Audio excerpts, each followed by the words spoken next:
Bonjour à tous, merci beaucoup d'être avec nous. Bienvenue dans C'est votre emploi. Comme tous les mercredis, on va parler de l'emploi dans le département avec Alexia Diffre à mes côtés. Salut Alexia. Salut Jean. Tu vas bien? Tout va bien. De Lavara, notre partenaire dans cette émission. Notre invité, c'est Mathieu Delot. Bonjour, merci beaucoup d'être avec nous. Bonjour Jean. On va parler avec vous de la lutte contre les discriminations à l'embauche. Vous êtes responsable du développement de la cravate solidaire. On expliquera aussi ce que c'est. Mais d'abord, tradition le veut, les offres d'emploi dans le département. Quels sont les secteurs qui recrutent? 3 offres, Alexia. 3 offres dans nos départements, c'est 3 grandes enseignes qui recrutent cette semaine et on commence avec Decathlon qui recherche un ou une hôtesse de caisse. C'est un CDI à pourvoir de 20 heures sur Vitrolles. On va vous demander sur ce poste l'accompagnement de la clientèle, la gestion de l'encaissement, mais aussi le renseignement sur les produits. Si vous êtes passionné par le sport et que vous avez déjà travaillé dans une enseigne de grande distribution, mais aussi que vous êtes organisé, que vous avez l'esprit d'équipe et surtout que vous avez une forte fibre commerciale, vous pouvez déposer votre candidature sur l'adresse qui s'affiche à l'écran. Deuxième offre pour cette semaine, et cette fois c'est une offre à pourvoir en alternance chez le groupe Thales. On va sur Gémenos cette fois avec une offre d'alternance à pourvoir pour la rentrée de septembre 2024. On va vous demander sur ce poste la création de supports de communication, la gestion de l'intranet, mais aussi l'organisation d'événements internes. Si vous préparez un master en communication et que vous êtes à la recherche d'une alternance dès à présent, vous pouvez poser votre CV et votre lettre de motivation sur le site qui s'affiche à l'écran. Et enfin, dernière offre pour cette semaine, et on retourne sur Marseille avec l'entreprise GAN qui recherche un poste un peu original. C'est un gestionnaire ou une gestionnaire de sinistres automobiles. C'est un poste à pourvoir en CDD cette fois, et on va vous demander la gestion des contentieux, mais aussi la maîtrise des coûts, et enfin l'animation de sessions de formation. Pour prétendre à ce poste, il faut avoir un bac+2 ou un bac+3 en assurance, mais aussi avoir un fort sens de l'organisation et une forte aisance relationnelle aussi. Si vous êtes intéressé, que vous êtes en recherche d'une opportunité sur Marseille, rendez-vous sur le site internet pour déposer votre candidature. Merci beaucoup Alexia pour ces 3 offres d'emploi. On passe tout de suite à l'invité de la semaine.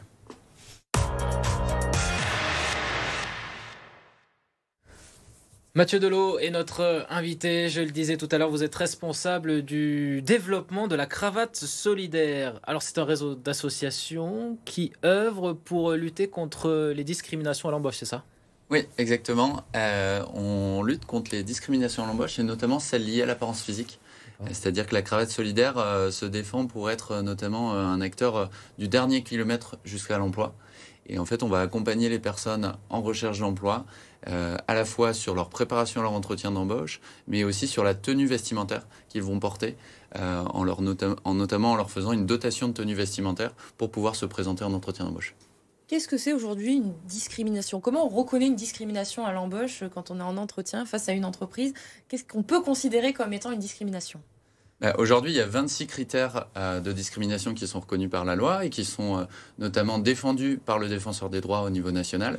Les discriminations à l'embauche, elles sont diverses. Il peut y avoir tout simplement la discrimination liée au genre, liée à l'apparence physique, comme je le précisais avant, c'est sur laquelle on va travailler. Mais ça peut être aussi la domiciliation bancaire, le lieu de résidence et plein d'autres différenciations qui vont en fait discréditer une personne auprès d'un employeur. En tout du moins, c'est des biais et des stéréotypes sur lesquels nous, on essaie de travailler avec les entreprises pour pouvoir changer leur modèle de recrutement et justement passer au-delà de ces discriminations pour recruter tout simplement sur ce qu'on devrait observer, les compétences et les personnes en tant que telles. Vous parliez de discrimination physique, vous accompagnez les personnes, comment ça se passe? Elles posent la porte et qu'est-ce que vous faites pour elles? Alors, à la cravate solidaire, notre particularité, comme je le disais, c'est la dotation de tenue vestimentaire.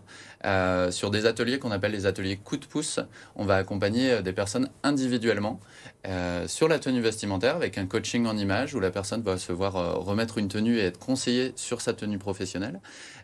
Et ensuite, elle passera une simulation d'entretien avec des coachs RH. Donc, ce sont des bénévoles ou des collaborateurs d'entreprise qui viennent conseiller à la fois sur les codes verbaux et non verbaux de l'entretien d'embauche.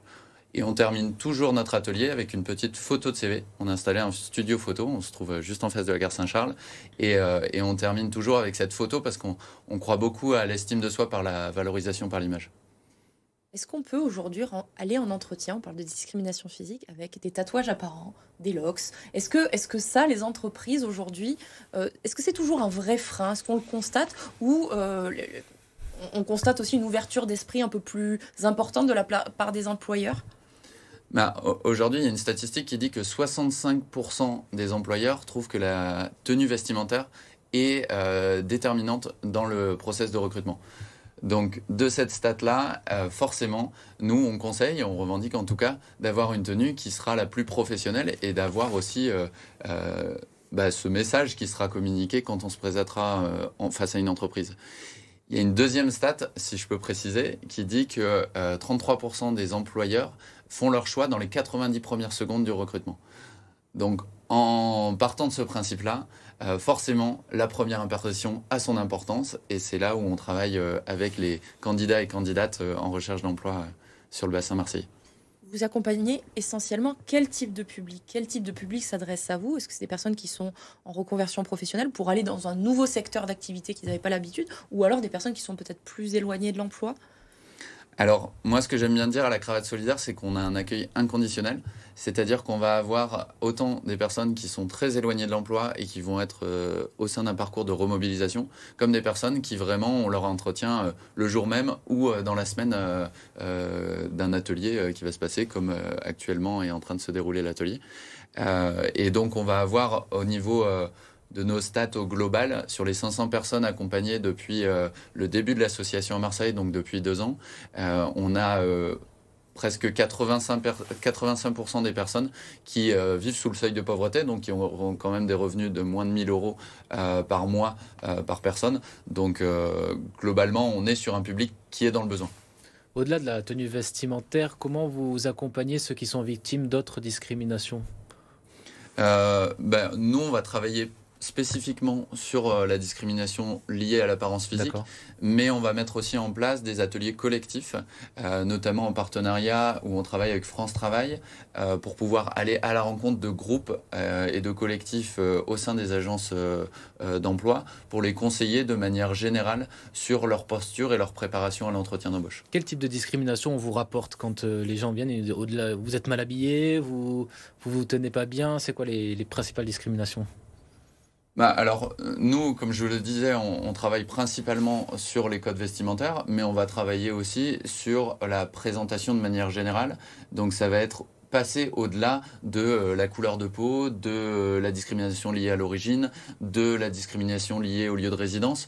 Toutes ces discriminations qui existent sur le papier pour une personne qui pourrait en être victime, on va essayer de passer au-delà de ça et de travailler justement sur le pitch, sur la présentation, sur les codes non-verbaux aussi qui sont très importants pendant une préparation et un entretien d'embauche. Dans les dernières questions, une dernière question. Est-ce qu'au lieu de coacher aussi les personnes qui rentrent en emploi, est-ce qu'il n'y a pas un coaching à faire auprès des entreprises pour qu'elles, justement, elles ouvrent aussi leurs perspectives? Est-ce que vous le faites? Et surtout, comment on vous contacte si on est intéressé?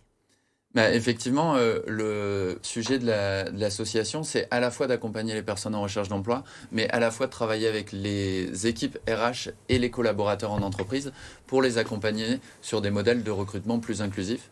Donc pour ça, on va faire de la sensibilisation dans les entreprises, notamment par le biais de collecte solidaire de vêtements, parce que qui implique dotation implique aussi collecte. Et on va aussi proposer des actions d'engagement des collaborateurs pour pouvoir venir justement conseiller et coacher les demandeurs d'emploi sur leur préparation aux entretiens d'embauche, ce qui permet aussi de changer de regard et de former les recruteurs des entreprises sur des modèles de recrutement et sur un regard différent face à tous les candidats qui se présentent à Marseille. Marseille@lacravatesolidaire.org. Merci beaucoup Mathieu Delot. Si vous voulez joindre la Cravate Solidaire, vous restez avec nous bien sûr, on passe tout de suite à la candidature de la semaine.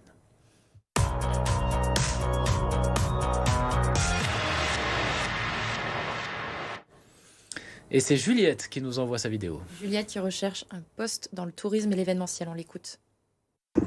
Bonjour, je m'appelle Juliette, j'ai 24 ans et je suis originaire de Marseille. Après avoir passé un BTS tourisme et une licence de commerce, je suis à la recherche d'un emploi dans le secteur du tourisme et de l'événementiel. Ayant eu la chance d'effectuer de nombreux voyages et de travailler en tant qu'hôtesse de l'air, j'ai pu approfondir mon anglais et développer des qualités de communication qui me seront bénéfiques dans ce domaine. Grâce à mes expériences, j'ai apprécié l'enrichissement des rencontres générées par le changement d'équipe et la polyvalence des tâches tout en respectant protocole et organisation. Je suis dynamique et volontaire, j'aime me sentir utile dans ma tâche et je suis quelqu'un qui n'a pas peur d'apprendre. Je vous remercie de m'avoir écouté. N'hésitez pas à me contacter si mon profil vous intéresse. Bonne journée et à bientôt. Elle s'exprime très bien, Juliette. Elle s'exprime très Si bien. on est intéressé. Si on est intéressé pour Par la sa candidature. contacter et pour lui proposer une opportunité sur le territoire, vous envoyez un mail à C'est votre emploi @lavara.fr. On vous met en relation et on lui souhaite bonne chance. Merci Alexia. On passe au rendez-vous de l'emploi tout de suite.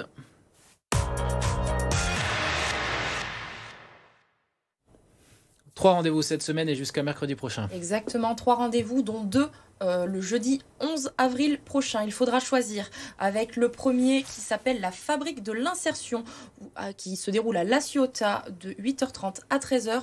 Vous allez pouvoir rencontrer des professionnels de l'orientation et de l'insertion.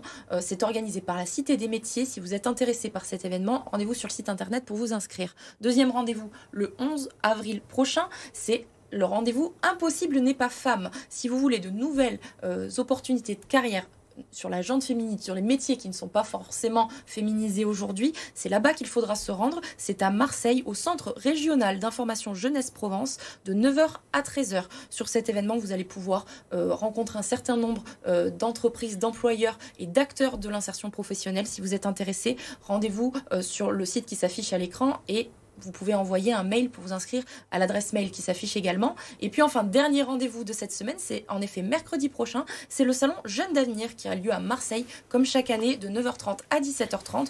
Là, vous pourrez rencontrer des acteurs qui proposent des alternances, des formations, mais aussi des offres d'emploi. Donc rendez-vous sur le site internet pour découvrir la liste des exposants qui seront présents. Merci beaucoup Alexia, merci Mathieu Delot. Vous restez avec nous sur BFM Marseille Provence. L'info revient dans un instant. À tout de suite.